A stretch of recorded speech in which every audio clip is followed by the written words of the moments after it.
Sekolah ini mempunyai pendidikan khas sebanyak 5 kelas yang diketuai oleh Encik Muhammad Azani Syam bin Muhammad Ali sebagai penolong kerana pendidikan khas, dibantu oleh seramai 6 guru dan 4 pembantu pengurusan murid, di mana majoritinya adalah murid bermasalah pembelajaran.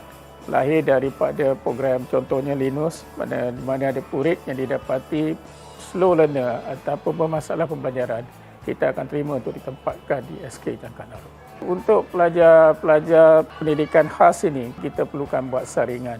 Jadi apabila dia telah mencapai tahap yang kita putuskan, dia boleh dimasukkan dalam kelas inklusif, barulah kita akan masukkan kelas inklusif. Bagi yang tak mencapai tahap, dia akan teruskan dalam kelas pendidikan khas. Ayahnya guru dan rakan-rakan saya sangat baik. Mereka membantu saya dari segi pembelajaran, dari segi keperluan saya. Sekolah ada sediakan tandas OKU khas untuk saya. Sangat mudahlah sebab saya boleh pergi ke sana. Kalau saya tak faham apa-apa, cikgu boleh cuba terangkan kepada saya. Lepas tu, diorang banyak memberi semangat untuk saya terus belajar dan terus belajar. Untuk program pendidikan inklusif ini, kita buat secara menyeluruh dalam tempoh 3 tahun. Untuk sebarang ni dia ada paling kurang 3 mata pelajaran. Ada yang mampu BM, ambil BM. Ada yang matematik, ambil matematik. Bagi yang tak boleh akademik, kita inklusifkan dia dengan co-curriculum dan sukan. Untuk unit uniform, kita masukkan dia dalam pasukan pengakap. Ambil rencana pergi berkemah ke aktiviti sama macam budak perdana. Tapi waktu co-curriculum dan waktu sukan saja. Sebagai guru aliran perdana, saya membantu murid-murid pendidikan khas ni dengan secara bimbingan secara individu. Kemudian kita akan bawa dia bergaul bersama-sama murid aliran perdana supaya dia tak rasa diri dia terpencil atau dipinggirkan. Mereka melibatkan diri sama rata dari segi koko, dari segi uniform. Kita layan dia seperti pelajar-pelajar yang normal. Pembelajaran dia akan bertambah bagus dan dia akan dapat menjadi seorang yang berkeyakinan dalam diri dia. Murid-murid MBK ni dia emosional. Jadi guru-guru perlu bersabar dengan menarik mereka untuk belajar. Kaedah pembelajaran untuk murid MBK ni dia lebih kepada visual dan juga permainan. Kelas yang bukan inklusif maknanya dia berada di PPKI lah. Yang inklusif maknanya dia berada bersama arus perdana. Apa yang perdana belajar, mereka akan belajar. Program ni dapat membantu sebab yang kita inklusif tu boleh membawa diri dan boleh menyesuaikan diri di dalam kelas bersama murid-murid. Saya suka sekolah ni sebab seronok, ramai kawan, cikgu baik, makanan di kantin sedap. Sebab cikgu suka ajar kami tulis, membaca dan seronok. Di dalam kelas kawan saya menolong saya menulis. Saya mengantai pasukan bola sepak sekolah. Saya dan isteri bawa anak ni berjumpa dengan pakar pediatrik. Hasil berjumpa dengan pakar tu buat kesimpulan yang anak ni ada masalah disleksia. Pakar menasihatkan saya untuk hantar anak ke PPKI, program di SK Long Jaafar ni. Dia masuk dalam PPKI inklusif penuh di perdana. Alhamdulillah takat ni teacher, cikgu bahasa Inggeris berjumpa, dia sebut bahawa anak ni dia ada perubahan. Setakat ini, apa yang saya lihat, program ini alhamdulillah boleh diterima baik oleh golongan ibu bapa, khususnya kepada pelajar-pelajar yang kita inklusifkan di sekolah inilah. Kalau dikenal pasti dari peringkat awal, adalah lebih baik ibu bapa yang berada di luar sana tu berhubung sama dengan sekolah yang berkenaan ataupun berhubung dengan doktor di pihak Kementerian Kesihatan bagi mendapat pengesahan ataupun bagi mendapat sokongan daripada pihak-pihak yang berkenaan supaya anak, tuan-tuan dan perempuan boleh memasuki sekolah-sekolah yang sebut tadi lah, sekolah pendidikan khas ataupun kita kata kelas pendidikan khas. Nasihat saya.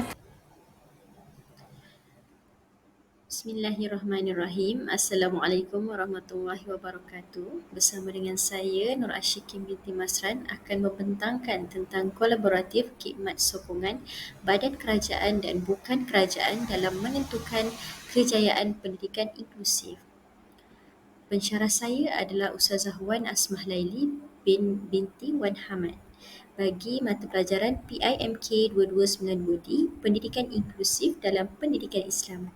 Baiklah, seperti mana yang kita telah lihat video selingan yang telah saya tunjukkan sebentar tadi berkaitan dengan pendidikan inklusif yang telah dijalankan atau dilaksanakan bagi sesebuah sekolah tersebut.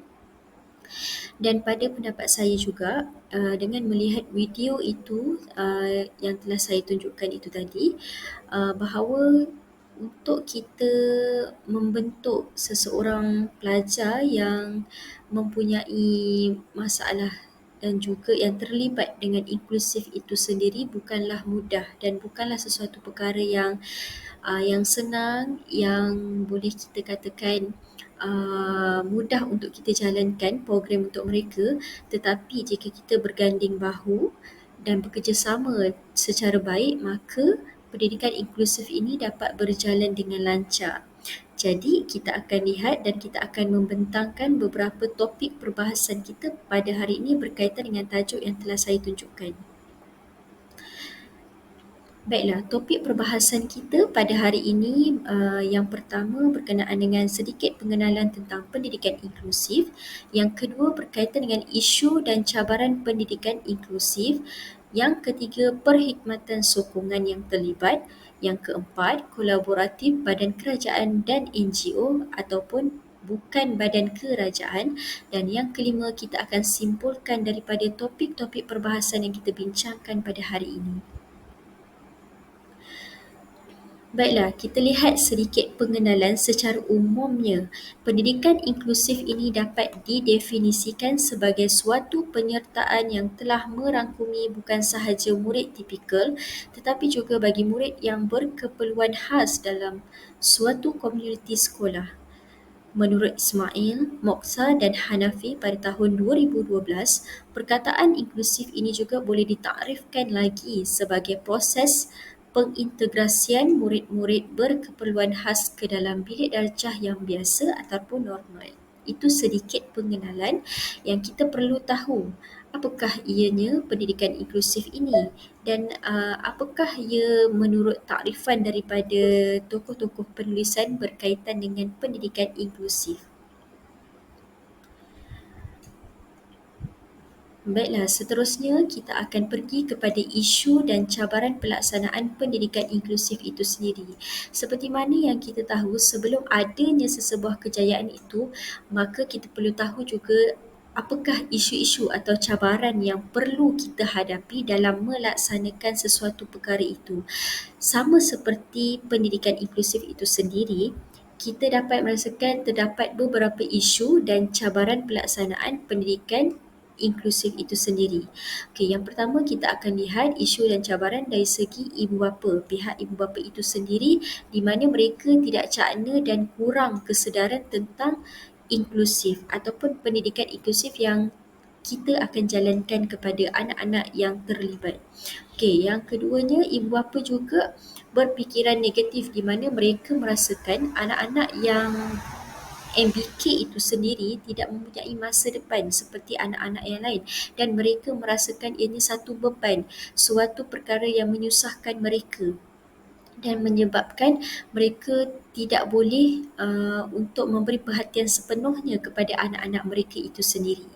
Okey, baiklah, dari isu yang kedua pula berkaitan dengan pihak guru sendiri. Okey, di sekolah guru sangat penting dalam memainkan peranan dalam menjalankan sesebuah program atau apa sahaja perkara yang berkaitan dengan persekolahan. Begitu juga dengan pendidikan inklusif itu sendiri. Isu dan cabaran yang telah dihadapi oleh seseorang guru itu adalah kurangnya pengetahuan tentang pendidikan inklusif. Apakah itu pendidikan inklusif? Apakah yang terdapat dalam pendidikan inklusif itu sendiri yang perlu kita jalankan kepada anak-anak berkeperluan khas itu sendiri. Dan yang kedua pula, cabaran yang dihadapi oleh guru adalah menganggap pelajar inklusif atau MBK itu adalah beban di mana mereka sebelum ini mereka terlalu selesa dengan murid-murid yang normal, murid-murid yang kebiasaannya tidak memberikan sebarang masalah kepada mereka, kepada guru. Namun, apabila terpaksa menghadapi pelajar inklusif ini, mereka menganggap ianya adalah suatu beban ataupun perkara yang sangat menyusahkan mereka, yang menjadi penghalang untuk mereka melaksanakan sesuatu program itu sendiri. Yang ketiga, bagi pihak guru juga, mereka tidak dapat mengawal kelas dengan baik, di mana apabila ada pelajar inklusif yang bercampur dengan pelajar yang normal itu dalam satu persekitaran kelas yang sama, maka di situ guru-guru tidak dapat mengawal kelas dengan baik dan lancar. Dan juga begitu juga dengan proses pembelajaran dan juga pengajaran yang mereka jalankan. Baiklah, bagi isu dan cabaran yang ketiga adalah dari segi persekitaran kelas, di mana pelajar-pelajar inklusif itu sendiri akan diasingkan kedudukannya dan tidak akan bercampur dengan pelajar-pelajar yang normal. Yang kedua pula, tidak diberi perhatian kepada pelajar inklusif secara sepenuhnya seperti mana pelajar-pelajar normal yang lain mendapat perhatian dan juga mendapatkan tumpuan yang sepenuhnya daripada pihak sekolah dan juga guru-guru. Mereka akan berasa terasing, mereka akan berasa disisihkan apabila terjadinya sesuatu perkara sebegitu. Untuk isu dan cabaran yang keempat bagi pelaksanaan pendidikan inklusif adalah berkaitan dengan infrastruktur dan kelengkapan asas, di mana kurangnya kelengkapan pengajaran dan pembelajaran bagi melaksanakan pendidikan inklusif itu sendiri. Itu adalah di mana keempat-empat ini menjadi isu dan cabaran dalam melaksanakan pendidikan inklusif itu sendiri. Baiklah, setelah kita melihat keempat-empat isu dan cabaran itu tadi, maka kita akan lihat pula cara ataupun bagaimana untuk kita menyelesaikan perkara-perkara tersebut. Dari segi perkhidmatan sokongan, di mana kita lihat ada 4 di sini yang terlibat. Yang pertama adalah peralatan, di mana yang pertama peralatan perlu disediakan dan keperluan untuk murid-murid inklusif, di mana sama seperti murid-murid normal yang lain, jika mereka mempunyai keperluan-keperluan tertentu dan juga keistimewaan dari segi kelengkapan yang telah disediakan, maka begitu juga dengan murid-murid yang inklusif ataupun MBK, perlu disediakan kelengkapan yang sama dengan murid-murid yang normal. Okay, sebagai contoh, jika ada pelajar-pelajar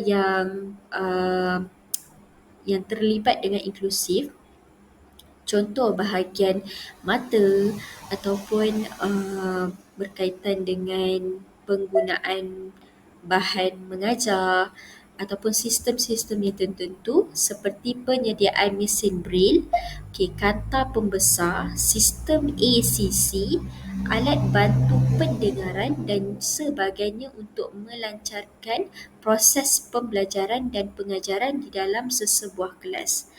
Justru peralatan itu juga sangat memainkan peranan penting dalam menyokong dan juga membantu anak-anak inklusif ini sama seperti pelajar-pelajar normal yang lain. Okey, yang kedua dari segi infrastruktur, perlu menyediakan infrastruktur yang lengkap dan sempurna untuk kemudahan pelajar inklusif. Yang kedua, menyediakan persekitaran mesra kurang upaya untuk memudahkan pergerakan murid. Sebagai contoh, kawasan-kawasan ataupun laluan-laluan yang membolehkan pelajar-pelajar MBK ataupun inklusif ini untuk menggunakan laluan tersebut. Okey, yang ketiga adalah penyediaan kelas yang baik, di mana tidak perlu menyisihkan kedudukan inklusif dan juga pelajar-pelajar yang normal. Mereka boleh bercampur ataupun boleh bergaul sesama mereka dan tidak perlu diasingkan di dalam sesebuah kelas itu. Baiklah, yang ketiga dari segi masyarakat, iaitu ibu bapa perlu memberikan sokongan yang padu dalam melibatkan diri dengan program pendidikan inklusif untuk anak mereka. Yang kedua, guru pula perlu bersikap positif dengan murid inklusif. Yang ketiga, pentadbir perlu mengambil tahu tentang program inklusif dan turut sama membantu, di mana golongan masyarakat ini juga yang terdiri daripada ibu bapa, guru dan juga pihak pentadbir sekolah perlu sama-sama berkolaborasi, bekerjasama dan memberikan sokongan yang mesra, sokongan yang padu, semangat yang kita perlukan dalam menjayakan pendidikan inklusif ini, dan ianya bukanlah untuk kepentingan orang lain juga, tetapi untuk kepentingan anak mereka juga. Baiklah, yang keempat dari segi personal. Personal ini adalah yang melibatkan pakar-pakar tertentu di dalam bidang inklusif. Okey, yang pertama perlu mempunyai kemahiran atau kepakaran tertentu, mengenal pasti masalah murid dan mencari solusi untuk membangunkan pendidikan inklusif. Yang ketiga, bertanggungjawab membuat keputusan untuk menempatkan murid bersesuaian dengan keadaan yang dihadapi secara adil dan saksama.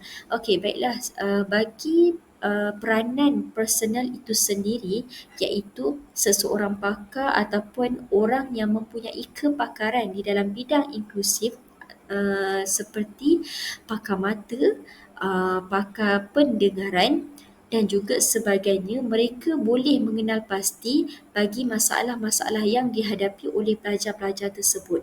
Justeru dengan mengenal pasti, dengan pengenal pastian masalah-masalah yang dihadapi oleh pelajar tersebut, mereka boleh mencari solusi dan juga mencadangkan beberapa perkara di mana mereka boleh memberikan pendapat, memberikan cadangan yang baik untuk menempatkan pelajar-pelajar yang terlibat ini di tempat yang sesuai tanpa berlaku ketidakadilan dan juga ketidaksaksamaan kepada mereka.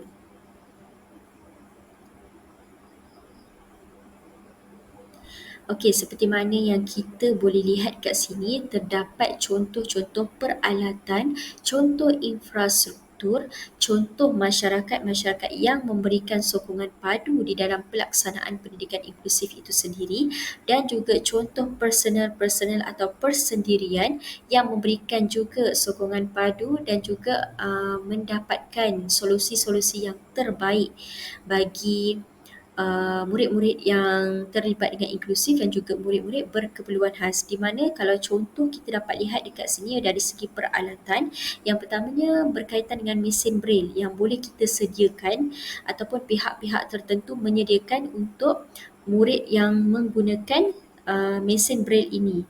Yang kedua pula dari segi persekitaran ataupun penempatan kelas yang melibatkan murid inklusif dan juga murid yang normal. Okey, contoh yang kedua bagi infrastruktur ataupun kemudahan yang perlu disediakan untuk murid-murid inklusif ini, sebagaimana kita dapat lihat kat sini, laluan pejalan kaki ataupun laluan bagi yang berkerusi roda boleh melalui laluan yang telah disediakan seperti ini.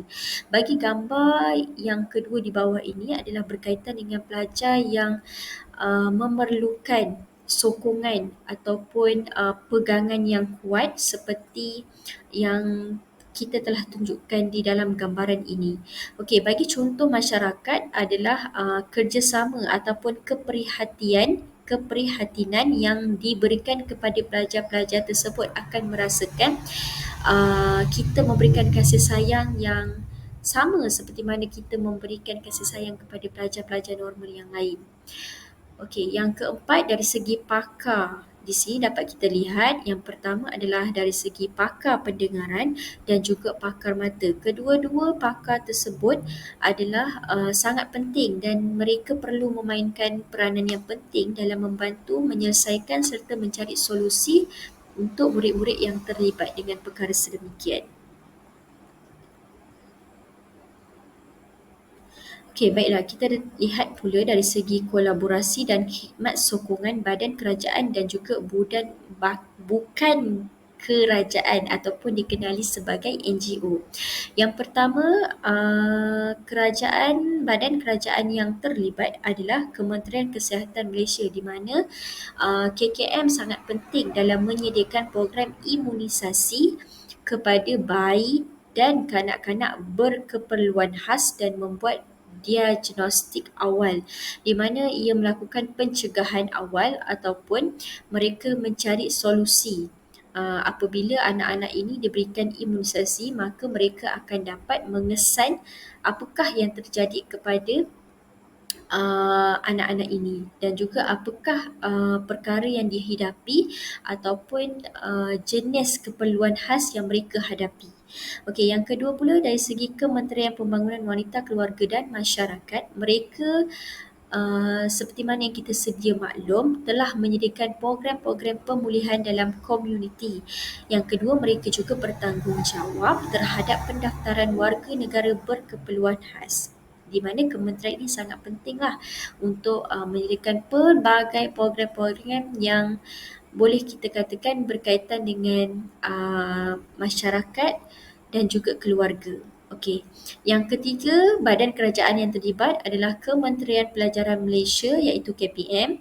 Mereka sendiri merancang, mengurus dan melaksanakan program MBK melalui Jabatan Pendidikan Khas ataupun JPK, di mana sekolah-sekolah yang terlibat dengan murid-murid inklusif ataupun murid-murid berkeperluan khas dan mempunyai kelas-kelas berkeperluan khas dan juga mempunyai kelas inklusif, maka KPM inilah yang memberikan guide ataupun tunjuk ajar ataupun mereka akan memberikan buku garis panduan bagaimana untuk kita merancang, bagaimana untuk kita mengurus dan juga melaksanakan sesebuah program MBK itu sendiri. Okey, bagi badan bukan kerajaan yang terlibat, seperti mana yang kita lihat yang pertama, kita mempunyai Yayasan Kiwani Sindrom Down. Mereka akan membantu melatih murid-murid sindrom Down itu sendiri untuk menguasai sesebuah kemahiran hidup dan dapat pendidikan khas sebelum ditempatkan di sekolah kerajaan. Yang kedua, Persatuan Kebangsaan Autism Malaysia iaitu NASM.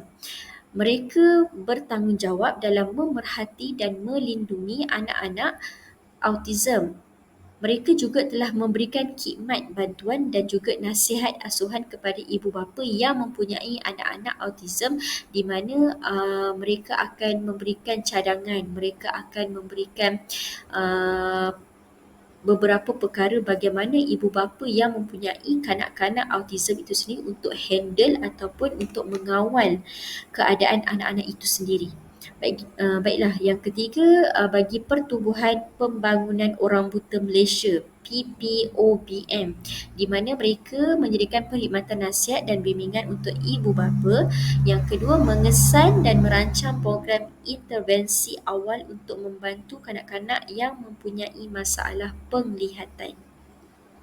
Baiklah, di sini dapat kita lihat dan kita simpulkanlah bahawa kerjasama ataupun kolaborasi khidmat sokongan badan kerajaan bersama dengan badan bukan kerajaan adalah sangat penting dalam melaksanakan sesebuah pendidikan inklusif ataupun program inklusif bagi murid-murid inklusif dan juga murid berkeperluan khas, di mana mereka perlu merancang, mengawal dan juga melaksanakan program tersebut agar anak-anak seperti ini tidak disisihkan dan juga mendapat keprihatinan seperti mana anak-anak normal yang lain yang mereka telah dapatkan. Okey, baiklah, yang terakhir kita dapat lihat dari segi contoh atau gambaran bagi kementerian badan bukan kerajaan dan juga badan kerajaan itu sendiri seperti KPM. Yang kita nampak, mereka menyediakan garis panduan program pendidikan inklusif bagi murid berkeperluan khas ataupun MBK itu sendiri. Okey, yang kedua dari segi badan kerajaan kita ada KKM.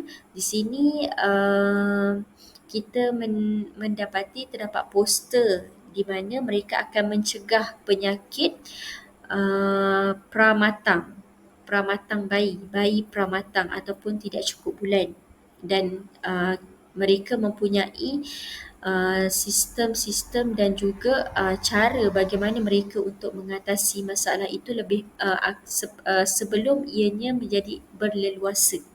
Okey, yang ketiga kita dapat lihat badan bukan kerajaan seperti Yayasan Kiwani Sindrom iaitu KDS. Mereka memberikan khidmat asuhan dan juga perkhidmatan serta nasihat kepada ibu bapa. Okey, yang keempat, berkaitan dengan Persatuan Kebangsaan Autism Malaysia iaitu NASEM, di mana seperti di dalam gambaran ini kita dapat lihat anak-anak ini sangat memerlukan kasih sayang, sangat memerlukan keprihatinan dan juga perhatian yang sama seperti mana kita berikan kepada anak-anak yang normal yang lain. Okey, baiklah. Dapat saya simpulkan daripada keseluruhan pembentangan saya pada hari ini berkaitan dengan sistem kolaborasi dan juga khidmat sokongan yang saling bekerjasama dalam melaksanakan sesebuah program inklusif dan juga murid berkeperluan khas. Ianya sangat penting dan sangat memainkan peranan di mana jika kita boleh melaksanakan pelbagai program bagi murid yang normal ataupun tipikal, mengapa tidak dengan anak-anak yang inklusif dan juga anak-anak yang berkeperluan khas. Seperti mana yang kita dapat lihat sebenarnya, anak-anak yang berkeperluan khas dan juga inklusif ini, mereka sebenarnya jauh lebih baik, jauh lebih hebat dan juga banyak bakat-bakat mereka yang kita perlu congkil. Supaya mereka boleh maju ke depan seperti mana anak-anak yang lain juga. Dan dengan itu kita memang mengharapkan sokongan dan juga kolaborasi daripada kedua-dua badan kerajaan dan juga badan bukan kerajaan ini, dan juga peranan dari segi ibu bapa, guru-guru dan lain-lain juga. Kita perlukan sokongan yang padu, sokongan yang kuat agar pelaksanaan pendidikan inklusif ini dapat berjalan dengan lancar dan juga berjaya. Jadi itu saja pembentangan saya pada hari ini, dan saya harapkan perkongsian saya ini amat berguna dan boleh dikongsikan bersama-sama dengan mereka di luar sana. Baiklah, Assalamualaikum warahmatullahi wabarakatuh.